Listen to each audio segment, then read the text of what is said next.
Hi there, Daily Gardeners. Jennifer Ebling here. I just want to give a quick shout out to the folks who have left a review for the show over on Podchaser during the month of April. I want to give a heartfelt thanks to Minnie Garrett, Valerie Tropical Gardener, Matthew Sartor, and @Bringer. Thank you so much for leaving a review for the show, especially during the month of April. You know, this month, all month long, Podchaser is willing to donate 25 cents for every time a podcast gets reviewed over on their website. And then when I reply to that review, they double that contribution to World Central Kitchen, which is the organization where chefs provide meals to people fleeing Ukraine. So hats off to Podchaser for picking such a great cause. If you have a chance and can leave a review for The Daily Gardener over at podchaser.com, it's so easy to do and so much good can come from it. Today's episode is brought to you by the Daily Gardener Friday newsletter. You can sign up for the newsletter over at thedailygardener.org. Hi there and welcome to The Daily Gardener, a podcast about garden history and literature. I'm your host, Jennifer Ebling, and today is April 22nd. Before we get to today's garden history, I want to wish you a happy Earth Day. This is a celebration that started back in 1970, so I hope you're doing something like maybe enjoying some time outdoors on this Earth Day in 2022. Today in garden history, we celebrate a letter that was written by the English writer and poet Mary Russell Mitford on this day, April 22nd in 1812.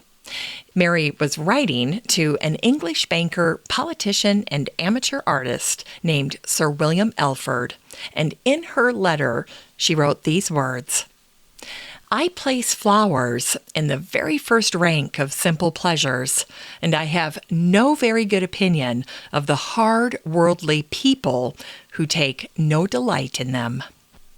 And today we celebrate the birthday of Julius Sterling Morton, who was born on this day, April 22nd in 1832. J. Sterling was an American newspaper editor, Secretary of Agriculture, and the father of Arbor Day. In 1867, after moving west from Detroit, J. Sterling and his wife Caroline were shocked by Nebraska's treeless landscape. Together, they conceived of a day to promote tree planting. Now, the original proposal to the Agricultural Board of Nebraska was for a Sylvan Day to promote forest trees. Remember, in Latin, silva means wood or forest, and Sylvanus was the Roman god of woods and fields. But J. Sterling decided that a broader celebration of all trees was in order, and so he proposed Arbor Day. And the first Arbor Day on April 10th, 1872 was an overwhelming success, with over 1 million trees planted on the frontier of Nebraska.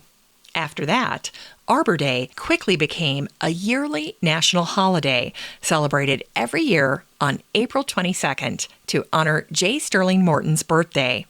But nowadays, Arbor Day is celebrated on the last Friday in April in the United States.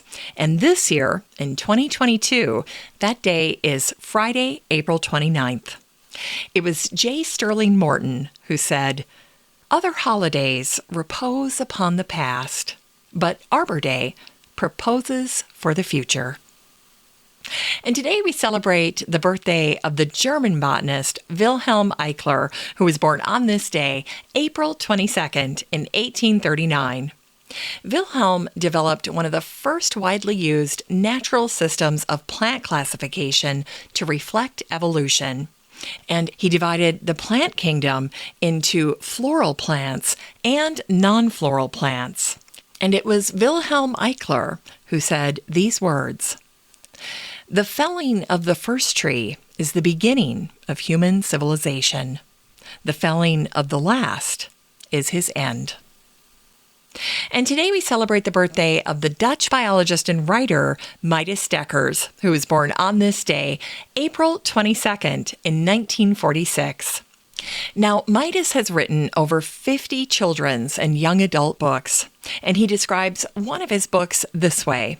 It's about the way things fall apart, about the inevitable ruin of everything, from bodies and works of art to ideals and whole societies, and it's called The Way of All Flesh, The Romance of Ruins.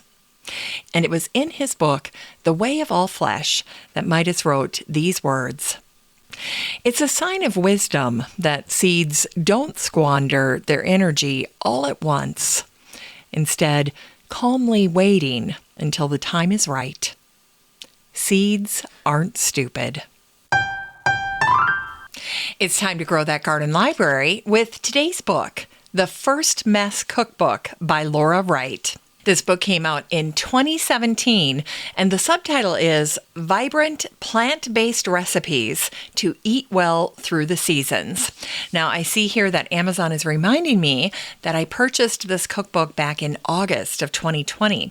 And so to review the book today, I had to run over into my kitchen about 15 steps away here and grab my dog-eared copy of The First Mess. I love this cookbook.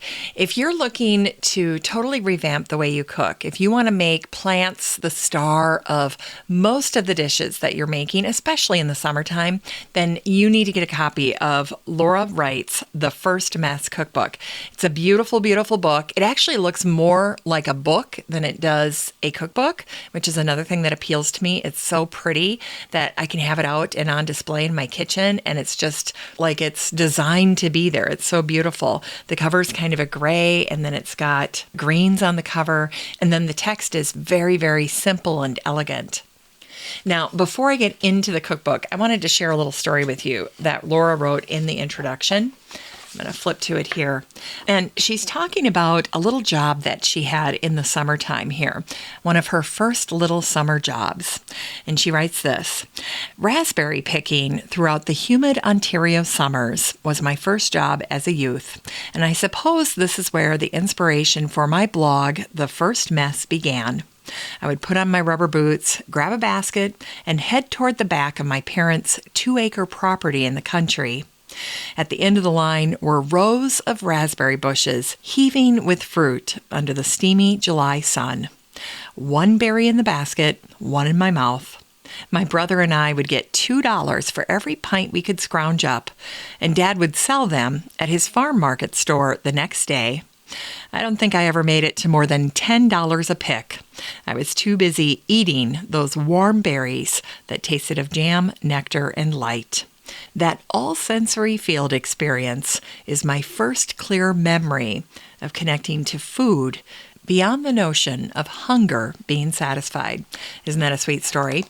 Well, a couple of other things that I really like about this cookbook is, first of all, the way Laura organizes it. She is organizing it by the way you're going to use it. And so she starts out with mornings and breakfasts, then soups and stews, salads and dressings, hearty mains and big plates, vegetables and a couple of grains, energizing drinks and small bites, and then finally desserts and small treats. So I love that. And also, I just want to say that she starts out with mornings and breakfasts because she's a morning person and she loves breakfast. And so it's great to know that about her because I think that just makes her breakfast items a little bit more special than someone who maybe is a cookbook author but not such a big champion of breakfast. Now, one other thing I want to mention about Laura's cookbook is that she starts out with a really helpful guide to stocking your pantry for success. So this is the time of year when most of us are doing some spring cleaning.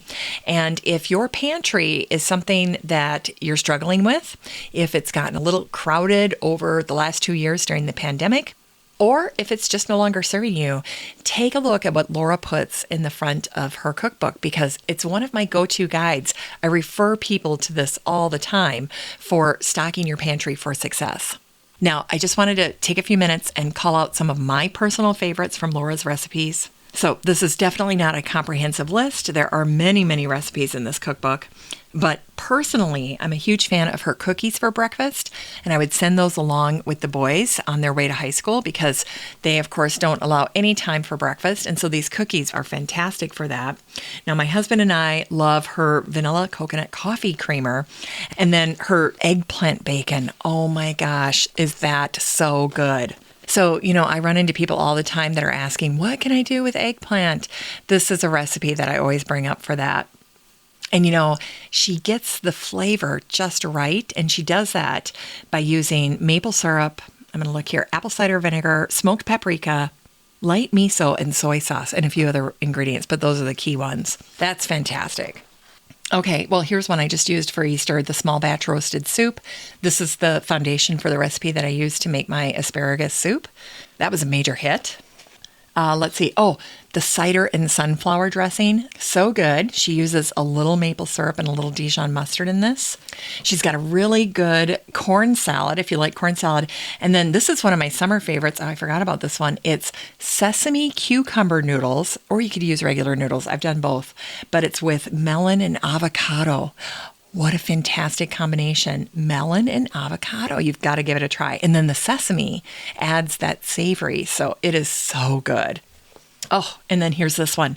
Warm balsamic mushroom salad with pine nut parmesan. I know. It's too much. Anyway, I could go on and on about this cookbook. Let me see if there's just anything else. I'm flipping through these pages here. Okay, she's got a cauliflower with spices. It's the walnut sauce that you put on top of this. If you're a fan of walnuts in the fall, this dish is incredible. And it was a major hit at Thanksgiving. So I was looking for something different, looking for a non-potato option. Went with this primarily because of the walnut sauce. And yum, so good. And that, by the way, has almond milk in it. And I am a huge fan of almond milk. So keep that in mind if you like kind of experimenting and creating on your own in the kitchen with your garden harvest. So there you go. Oh, here's another good one. This is an appetizer that I used for a local garden club gathering, and it's her mustard roasted broccoli pate. So if you are someone who likes making pesto or using your mini Cuisinart, that's what I love to have out in the summer on my cupboard. That's one of the reasons why I picked this particular recipe. And this was very good. I served this with crackers and with julienne peppers and then carrots. And then also some slices of Vienna bread that I had cut into strips. So this was really great. Think of it as an alternative, a healthier alternative to a spinach dip. So anyway, I could go on and on. I still endorse this wonderful cookbook from Laura Wright. It gets 5 stars on Amazon. It got high praise from one of my favorite authors, Deborah Madison. And rightly so.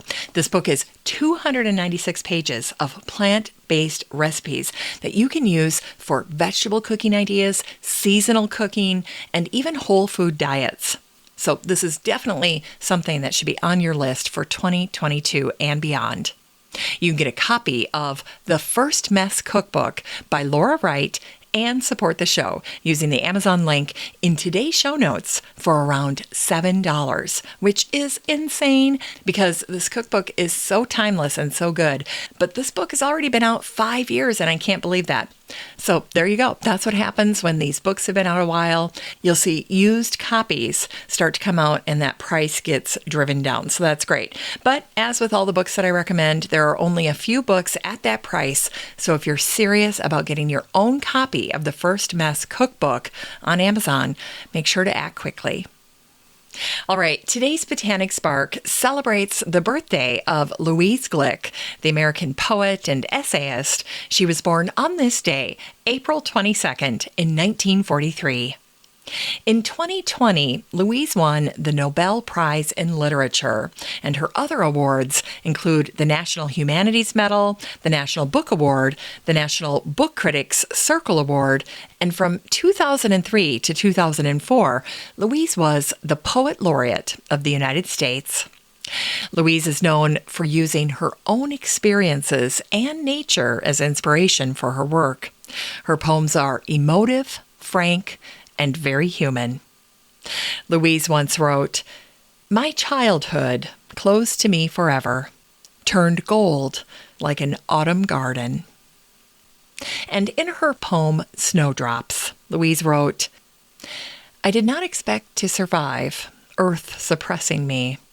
I didn't expect to waken again in the cold light of earliest spring." And finally, I thought we'd end the show today with an excerpt from Louise's poem, Witchgrass. Louise wrote, "I don't need your praise to survive. I was here first, before you were here, before you ever planted a garden." Well, that's it for today's show. Thanks for listening to The Daily Gardener. And just a reminder that you have a standing invitation to join the free Facebook group for listeners of the show. The next time you're over at Facebook, just search for Daily Gardener Community, where you'd search for a friend and then request to join. And if you'd like more of The Daily Gardener, you can subscribe to the newsletter over at thedailygardener.org. And don't forget that you can also show your support for the show by using the Buy Me a Coffee link over at the website or in today's show notes. This is Jennifer Ebling. Thanks for listening to The Daily Gardener. And remember, for a happy, healthy life, garden every day.